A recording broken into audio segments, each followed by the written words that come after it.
Welcome to the weekend edition of the Fast Five by Fear and Greed. I'm Michael Thompson, and hello, Adam Lang. Hello, Michael. Adam, on weekdays, it's all about the Fast Five, the top 5 business stories in 5 minutes. On the weekend, though, we still keep it to 5 minutes, but we're going to pick out the biggest story of the week, the sleeper story, the one that's kind of flying under the radar, the most remarkable story, and then our favourite story. So let's jump into it. Adam, for you, what was the biggest story of the week? It was the awful financial year 2022 our share market had, where the ASX 200 lost 10.2%. That is only the third time in the last 10 years that the share market has delivered a negative return. It's been a really bumpy ride, especially in the last 6 months, as the index lost 12.6%, and the uncertainty over just how high interest rates will have to go to get inflation back in that RBA target range of 2 to 3% is not known. And that remains a big story in the year ahead. Yeah, that is a big story. But for me, the biggest story this week is everything that's been happening in global politics. Australia's been right there in the thick of it. Prime Minister Anthony Albanese spent the week in Madrid for the biggest NATO summit ever. We're not even a member. He met with the leaders of the UK, Italy, Germany, the European Commission, New Zealand, Japan, South Korea. He's only been in the job for 6 weeks. NATO's presented a united front against Russia over Ukraine, declared China a threat for the first time. Albo's had a bit of a crack at China, warned Beijing to heed the lessons of the Ukraine conflict. China's hit back, calling him ill-informed.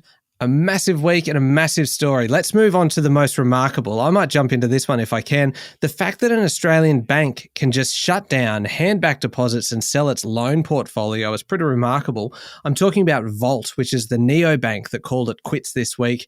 Banking is a tough space. It failed to secure additional funding, so Volt's handing back $100 million in deposits to customers.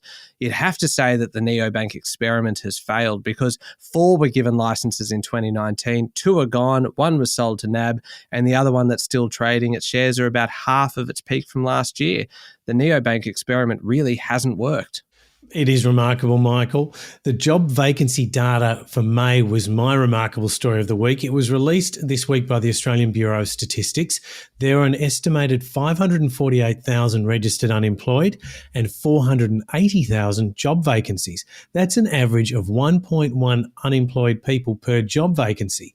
Now, in February 2020, at the earliest signs of the COVID pandemic, that ratio was 10 unemployed people to every job vacancy. Remarkable. Yeah, it certainly is. Do you want to go with the sleeper story? What's the one that's kind of flying under the radar for you this week?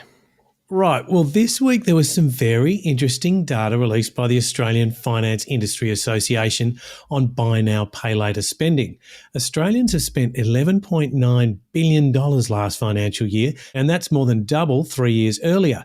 38% of those surveyed had used a buy now, pay later product, with a massive 5.9 million active accounts. The Federal Minister for Financial Services, Stephen Jones, is flagging legislation within a year to regulate the industry. So look out, buy now, pay later.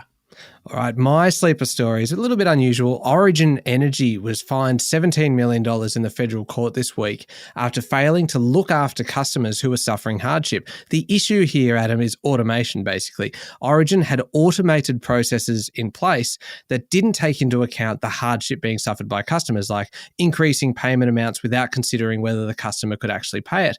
The sleeper element is in the comments made by the AER chair, Claire Savage, who said that automation can be a dangerous substitute for human interaction when it comes to customers experiencing hardship. So maybe this is just a little bit of a warning to other companies rushing to automate processes and jobs that really just need that human involvement, that human touch. All right, favourite story of the week. This is always the best category. What was it for you this week, Adam? On Thursday, Australia announced an international coup, luring the world-famous South by Southwest Music, Talk and Film Festival from Austin, Texas to Sydney in October 2023. This is the first time the event has left Texas since starting in 1987, and there'll be over 1,000 music experiences, guest speakers, panels, summits, artist performances, screenings, live game sessions, and a huge number of parties and business networking events. It will be something.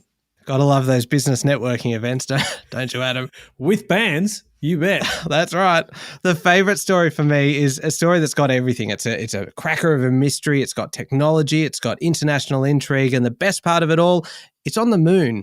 Because early in March, a piece of space junk hit the moon. Scientists thought it was a spent rocket fuel cell. But the images this week from a NASA spacecraft show there's a mysterious double crater on the surface of the moon. A spent rocket booster doesn't do that. Something carrying weight at both ends does. So what was it?